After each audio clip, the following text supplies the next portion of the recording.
Hello, everybody. Welcome back to another fun-filled session season of Project Cronus, our Chaosium Inc. Pulp Cthulhu fueled romp around the times. And before we go forward, we always have to go back, or in the case of this crew, forward and back to go anywhere. And so let's go around and reintroduce ourselves to everyone that you see here. Please tell us who you'll be playing. If there's any differences between your characters, Summer, between the two times in which you'll be playing, let's just kind of refresh everyone on our characters, on ourselves, and on the task at hand. So, I will start, since it is almost election day, here in the States anyway. I will go down and talk to our good friend, Finney. Finney, welcome back, my friend. Who will you be playing, and are you ready to continue in the footsteps of crazy? Terrified. Got to start there. We'll just kind of throw that out there. That way it's over with. It's great to be back. It's so great to be back. Tripping over my words already. I play Honest Pete Abraham. In 1915, he is a less than reputable attorney, and in 33, in some versions he was a candidate, and in some he has already been elected. So I guess time will tell. But as far as the crazy, I say bring it. Great. Well, I'll make a note of that. Bring on the crazy, says Pete. Well, crazy is a coming, since this is an insanity-fueled romp provided to us by our good friends at Chaosium. But let's jump. Oh, let's do a little crisscross. Kiana, how are you doing? Welcome back. Who will you be playing? And are you ready to keep secrets from me up until the moment that we go live and play again in this romp through time? I don't know what you expected of me, Greg, because I'm always on my fucking bullshit with this game. But I'm so excited to be back and be playing with this awesome crew and doing time fuckery shenanigans. We're gonna have fun. I am playing May Young, who in 1915 is a very skeptical, doesn't really believe in anything beyond what she can explain through engineering and science, to 1933, where she is married to a sorcerer and doesn't bat an eye at any of this stuff. So, some transformation has happened sometime between those years, and then it's gonna get messed up now as we start to flip timelines. But normal things here on Project Cronus, and I missed it. And we missed, I missed the lack of information, especially. That's probably the thing I missed the most. And of course, it is, as we left the show and season last time, we know that Barney and May have a very important decision or decisions to make here, coming up in just a second, as we drop down to your worst half. Barney, how are you doing, my good friend Don? Are you ready to take Barney again through time and space and hopefully keep he and the people that he cares for alive? Yes, I am very excited to be back. I love playing Barney. I love this group of people. And I'm as ready as I guess I can be. I have no idea we debated so much about how to approach this upcoming decision, and what we really fell to was we have no idea what's going to happen, right? You can take any decision that seems like the smart decision and make it a terrible decision. That power is in your hands, Greg. But I'm excited either way. Barnabas in 1915 is a war hero, but a humanitarian. He's spent a lot of years trying to make up for his darkest days, and he sees a lot of good in other people. He's at the beginning of his path of learning magic and becoming a folk sorcerer. And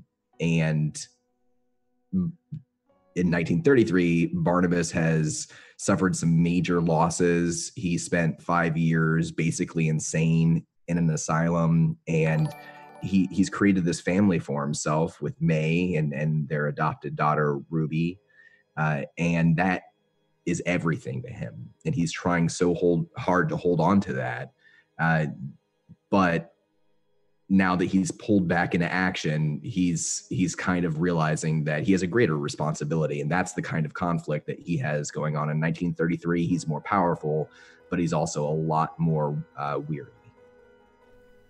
Right, absolutely. So the power that he gained in 33 or in his later years... You're very quiet all of a sudden, Greg. That's because I'm muted for you all in Zoom. However, the people that matter, as I always say on Twitch, heard me fine now. I was just saying that Barney, in the older version, the 33 version, he is much more powerful in the ways of the sorcery and the folk magic, but it came at such a great price. So that's something to, his age really isn't the determining factor there as much as it is the mental fatigue, I think, that you've played so well. And speaking of mental fatigue that usually is mine to absorb, let's go over to Summer. Summer, how are you? Welcome back. You are playing probably the character with the biggest gap to kind of traverse, as she is essentially two different people. But I will ask you how you intend to step back into the sandals or bare feet of Mimi/Aphrodite. And welcome to another round of Where the Hell Am I? Yeah, I am doing great. I'm so excited to be back. The break was so long, but we had a lot of time, but still not enough time to talk about what this next season was going to be like. In 1915, I am playing Mimi Mills, Sweet Angel. And then in between 1915 and 1933, with the help of her good friend Joe, she decided to do some soul searching, kind of turn her life around, and now she's back and better than ever. She's not exactly human in 1933, but it's just a different person. It's just Aphrodite. She's just a kind of beautiful disaster. And I'm excited to see what happens when she finally gets to confront a certain kid that I can't wait to see dead. Exactly. And I can't wait to see how everybody acts towards who we have in this season as I go back to the whole crew. I, as a keeper, and I hope as your friend, I really love you guys because your hatred for certain characters is so passionate and so fiery and ultimately so short-lived when faced with someone that you hate more. So I love when it's we gotta kill Dietrich, and then it's, but you know what? That Simon kid's gotta go. If there is a way for us to... I love it. You guys are the best. Okay, so to bring the audience up to speed, we've met the characters, we've met the players, we've met the dichotomy that they have between playing the same characters in two different timelines, 1915 and 1933. Now, the difference between the characters is outlined briefly by the players. For our last season, it's best to describe it as such. The characters in 1915, the younger versions of themselves, were on the first adventure that they had as a group. In 1933, they were on potentially their last that they would have as a group. Other than that, other than the fact that they are the same people, 1915 and 1933 are traveling in very different directions, meaning that the memories of the people in 1933 of their 1915 are wildly different than what is occurring. We have two divergent timelines now. One of them maybe is the correct one. One of them could potentially be apocalyptic. So it is up to this crew to figure out how they can thwart the plans of the evil Simon Meadham, his father, and the potentiality of invoking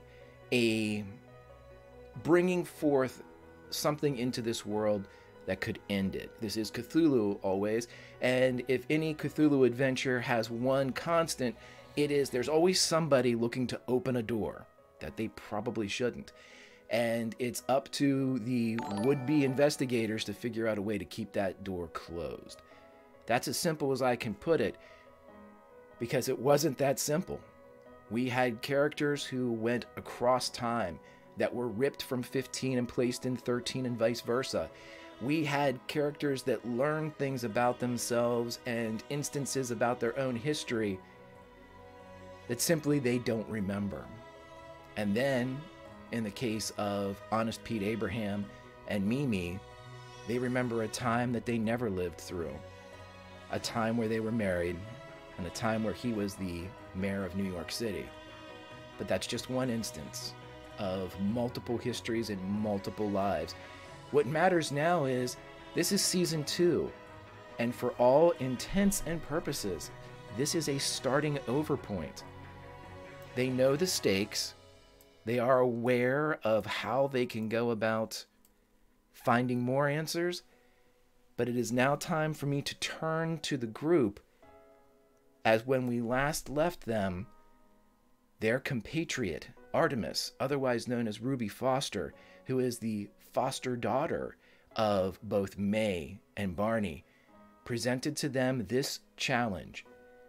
You must decide who is to stay in 1915 and who is to go to 1933. And this isn't a wholly one character goes here, one character goes there. You must split the difference. One of the old versions, the 33, needs to be one place. The younger version needs to be another. And you can arrange them in any way you'd like. That is the conundrum faced by Barney and May. And I'll be learning all of their answers with the rest of you as I write them down. And I ask now, what decision has the crew reached?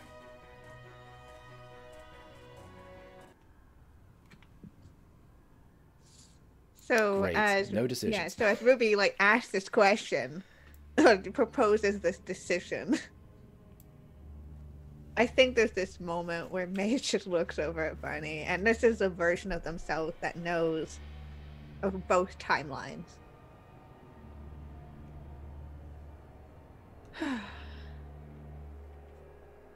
Well, I think it goes without question that Aphrodite has to be where she was always supposed to be.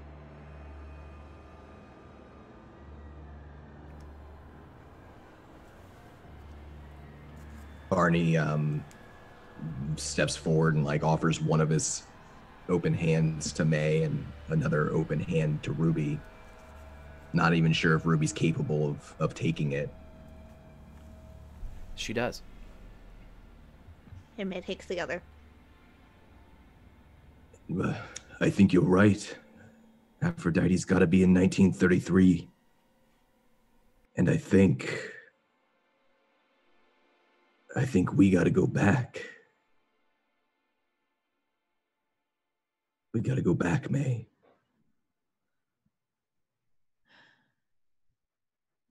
Right. Logically, that's how it... Well, Aphrodite has powers, and so do you, and... Makes sense. It's logic, yeah. And we're gonna try to make the world a better place, yeah. But when this is all over, saving the world, it doesn't mean nothing to me unless I end up with the two of you, with my girls. When we go back, we have the best chance at making sure that we stay together, that we end up together.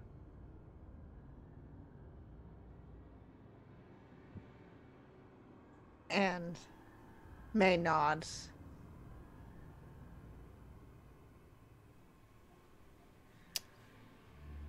Ruby does not.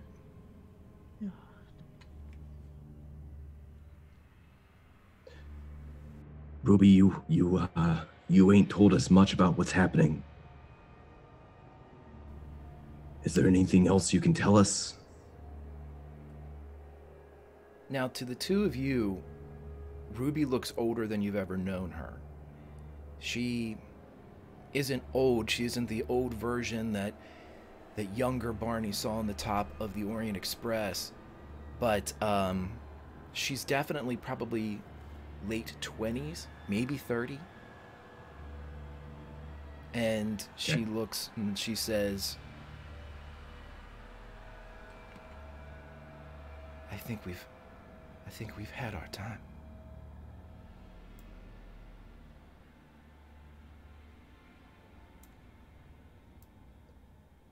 Well, I don't believe that, and I'm going to do everything I can to make sure we have many years left.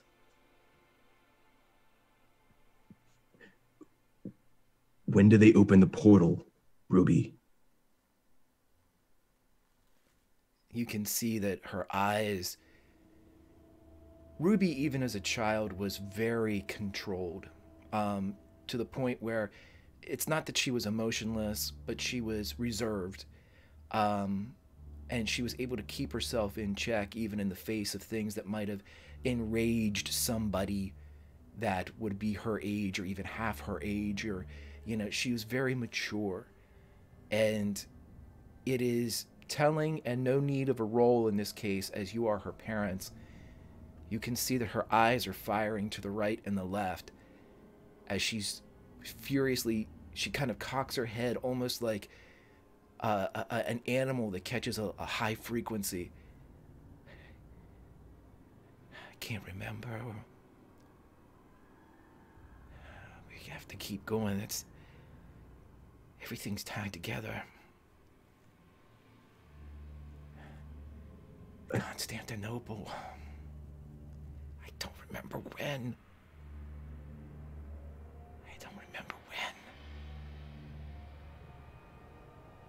You can tell she's struggling.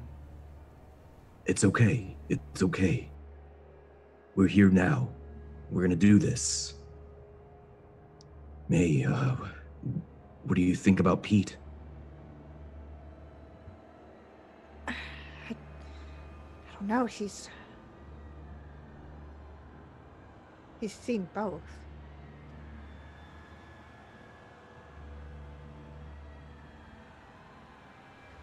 Ruby, sweetheart, do you have any idea? Well, what we will know after this?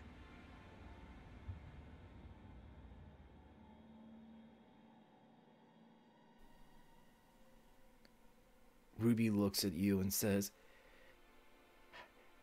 I'll be with one of you. I won't remember this, but I'll be there. I don't remember when, though. You've got to keep going forward, wherever that is. We will. If Aphrodite is in 1933, she's strong, but she's confused. She doesn't remember that she really is Mimi, deep down, underneath what's happened to her, how she's changed. She's gonna need Pete. She's gonna need him to anchor her, to help her find her way back, to be strong. But which Pete?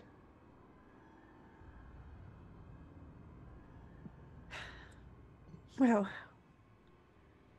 one has the influence in 33.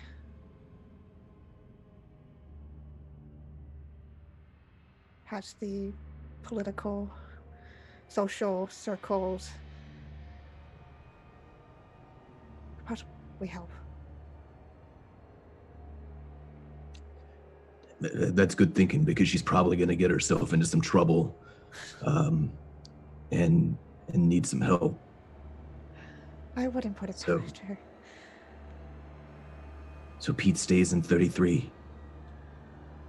Aphrodite in 33. And the three of us, you too, Ruby, we go back. He has a hopeful look in his eyes as he turns his head to Ruby. For a moment, her eyes stop whirling in her head, and she looks up. And at this point, I will need a psychology roll from whoever would like it. Oh. I will do this.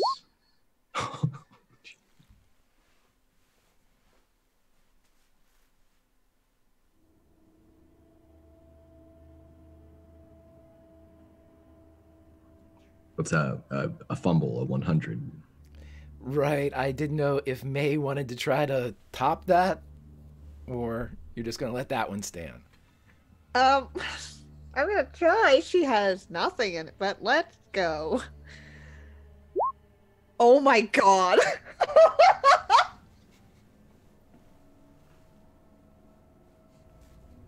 What's happening right now? What is this game? I love it. What are you talking about? Okay, for everybody, Don and Barney rolled a 100, which is the worst thing that you can roll. It's a fumble in Cthulhu. May Kiana rolled a 1, which is the best thing you can roll in Cthulhu. Narratively, here's how this plays out. It doesn't speak ill of Barney as a parent. He is upset, and as we mentioned before in the lead-in and the intros, Barney has been through quite a bit. And his hold on reality even is tenuous at best. But May is a mother. And through all of the pain in Ruby's face, a face too old for her, May, to remember, she reads it as she read the face of that small child she raised. She's ready to lie to you. I'll be there. I'll be there.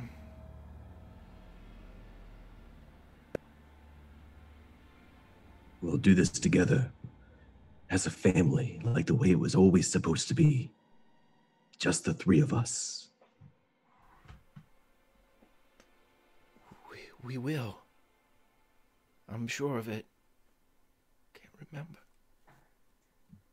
May steps forward towards Ruby and places a hand comfortably on her cheek. Just kind of brings her forehead in, presses it up against hers.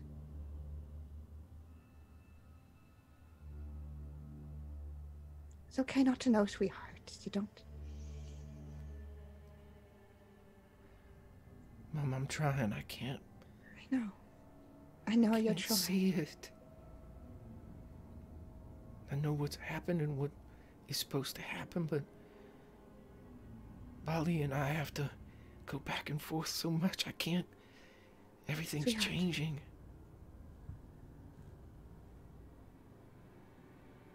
Do you remember when you first came?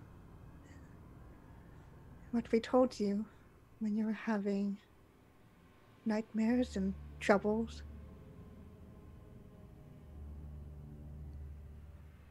Yeah. It seems like it hasn't happened yet, but I remember it somehow. Where are your parents? I know. Or not? Even though you're older, it's time I haven't seen you grow up to yet.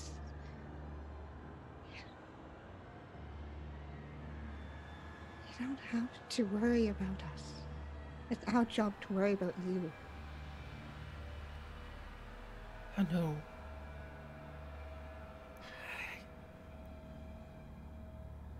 They just have us.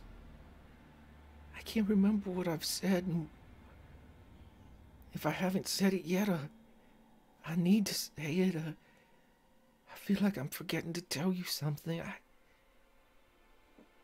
I'm not supposed to tell you something. I can't remember.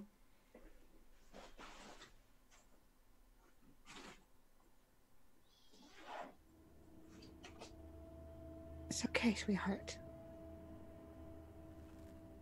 It's all gonna be okay. Promise. So you two? And she kind of clears for a moment as she looks at May and Barney. You're going back to 15? Barney looks to May and gives a small dip of his head. I think so.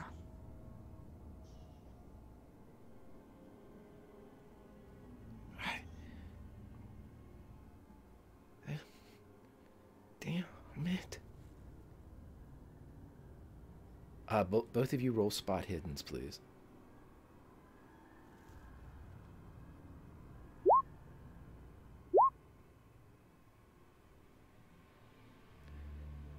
Dawn, you see that there is something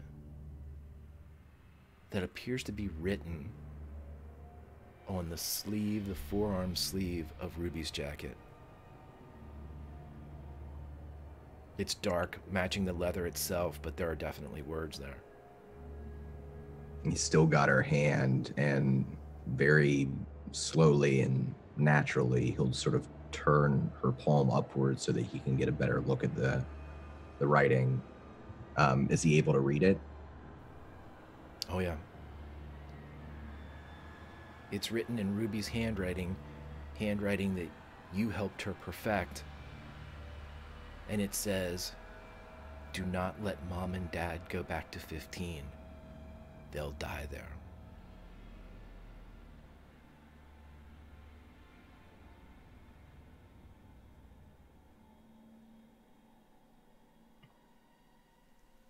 She seems not to have noticed that you read that. And he's still holding her hand, and now he puts his other hand, he lets go of May's for a moment and puts it over top, so he's grasping it between both of his hands, and he turns her hand over again so the lettering is hidden. And he looks her right in the eyes and he says, "You were the best thing ever happened to me, having you as a daughter. And I can't wait to do it all again. Don't worry about us. It's gonna be okay." You can see the muscles in her face are firing off as if she's in the middle of a smile or attempting to hide a frown, and then pausing a millisecond before that expression is revealed as she just wages a war between things that she needs to say, things that she wants to say, and all of them that she can't remember.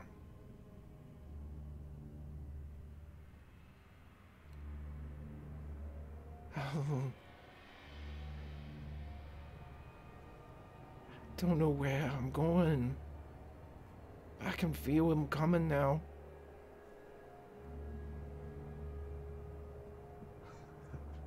Feel who coming? With your prior spot hidden rolls, she's beginning to get light in your arms. You can actually feel the weight begin to release itself. The pressure that you're applying to her hands and arms begins to diminish. I'm getting pulled somewhere. It's all right. It's all right. Barney will try to bring May in and Ruby in for a hug and just hold on as long as he can. Kiss her forehead if he still can. It feels as if you're kissing a pillow, as the flesh itself gives but still offers a bit of resistance. And as she begins to dim, all of her belongings dim with her, as she just starts to fade, almost like a setting sun, the last light bleeding through to the western sky. And as she looks at the two of you, just before she vanishes completely, you see her eyes clear, and she opens her mouth. "When it comes time, do it! and she disappears.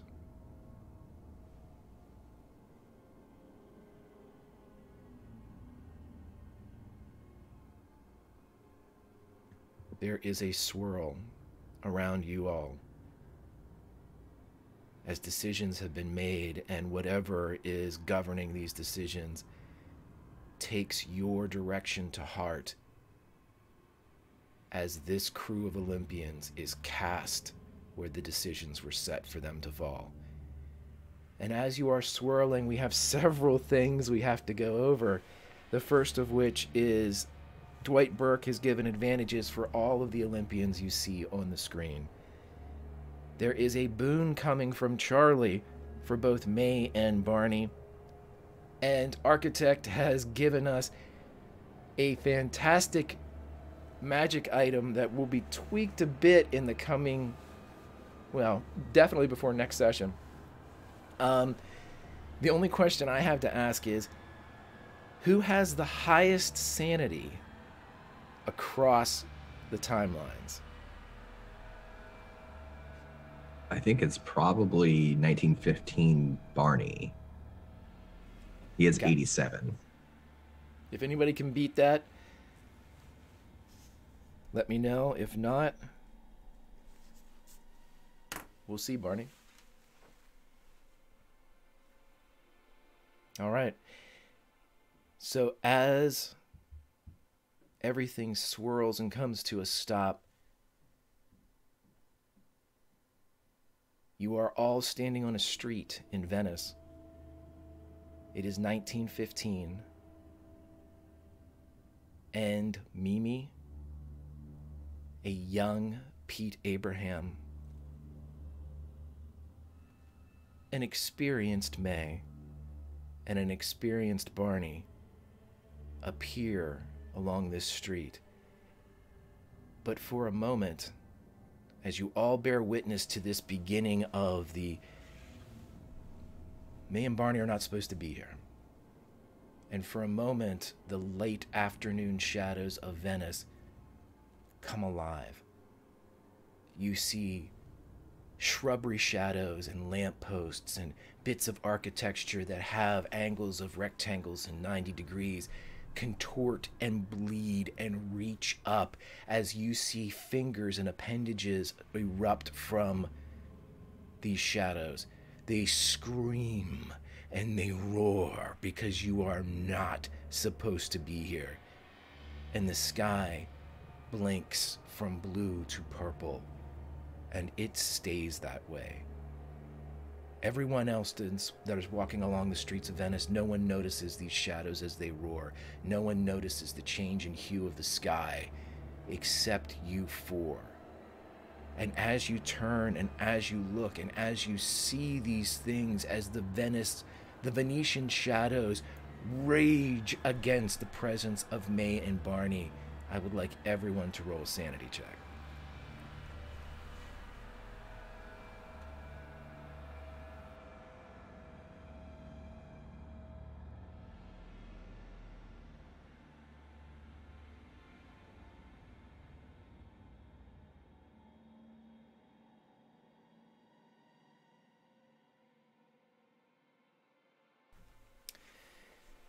As all of you rip into the area, those of you that succeeded, you may take a 3-point sanity loss.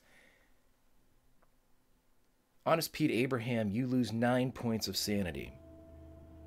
And it's in this moment, Finney, that as Honest Pete goes from, he has just come out of these terrible seizures that he's had. He's still covered in sweat. He's still experienced something that potentially was the greatest moment of his life in a world that doesn't exist, as he became mayor of New York City and the husband of one Mimi. And as you're standing there and as this all hits, your temporary insanity is this: you think you can see the other world. You think you can see where you're mayor. In fact, you think you can see where you're old. You are fighting it, but you can still see it. And at this point, we'll call it a temporary insanity. The shadows recede and stop their screams. They still seem to move with an organic, almost a torchlight, but the sky remains purple. Do we, May and Barney, retain our knowledge of both timelines? Yes, you have every bit of knowledge that your 1915 counterparts accrued in the last season, and every bit of knowledge that you accrued in your 33 versions. So you have the benefit of a broad range of experiences. And we're in Venice. Are we standing outside the House of Pilot? Is that where we are? Everyone can roll me. Let's do a navigation check. I've never gotten to do one of these before.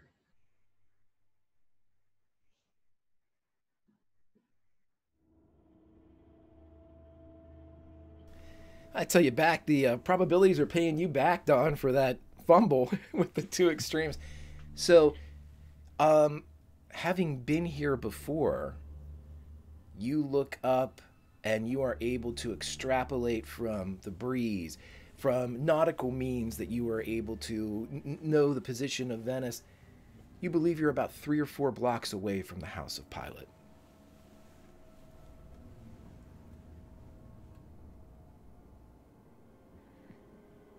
May's holding on to May's holding on to Barney's hand and just like, Pete?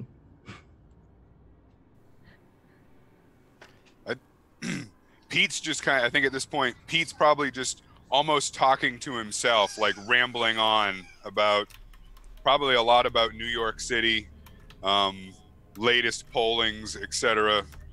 So he's just kind of off in his own world at this point, rambling. Do I remember my time in 1933? Yeah. Your time in 1933, not Aphrodite's. Yeah. Mimi, also, when you are kind of brought back to this area and your senses kind of refresh themselves or reboot, as Mimi and Aphrodite too were experiencing problems of this kind of cross-contamination of the timelines, you're wearing a wedding ring.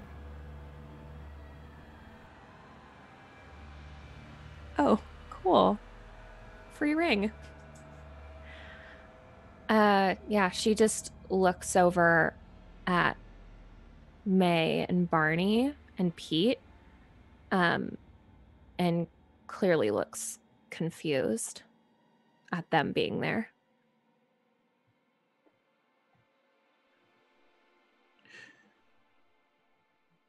Are y'all supposed to be here?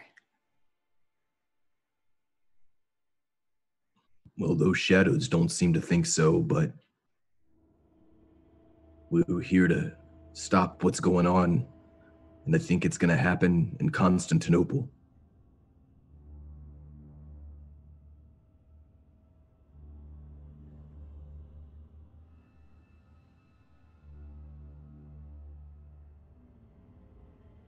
Then we better go. Hey, you guys still got that, what was the name of that train? All on a train. Orient? Orient Express, yes. But you still have tickets for that? Yeah, I mean, they should let us on. I don't know about you two, but me and Pete at least. I'm remembering a few blocks over, there's the House of Pilot.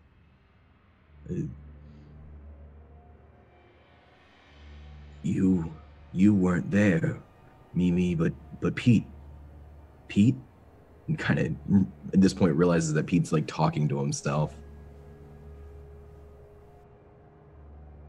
So hearing his name, Pete would probably kind of wheel around for a moment and probably cast a confused look at Barney, who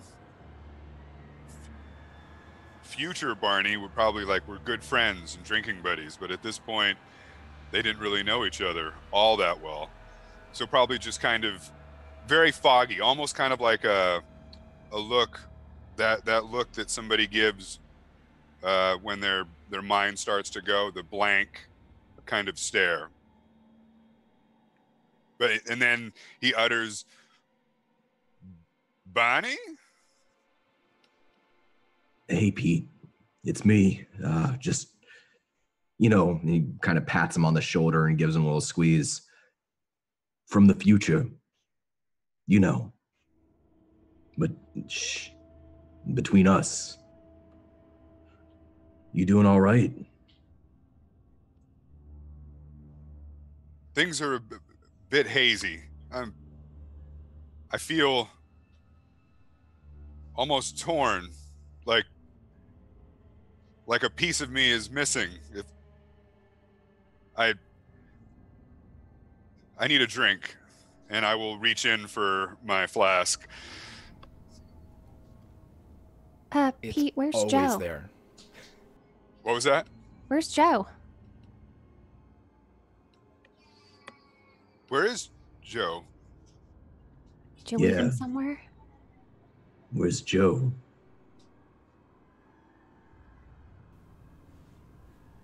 He's not in the vicinity.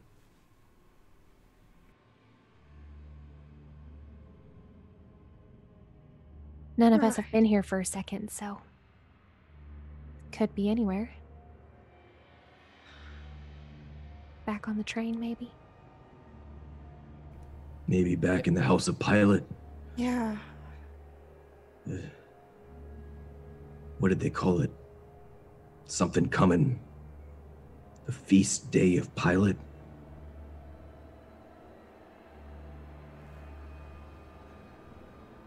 By the way, Pete, your flask is there as it always is.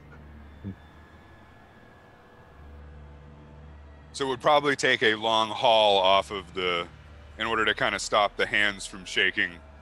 And in a moment, he would also check the time on his watch.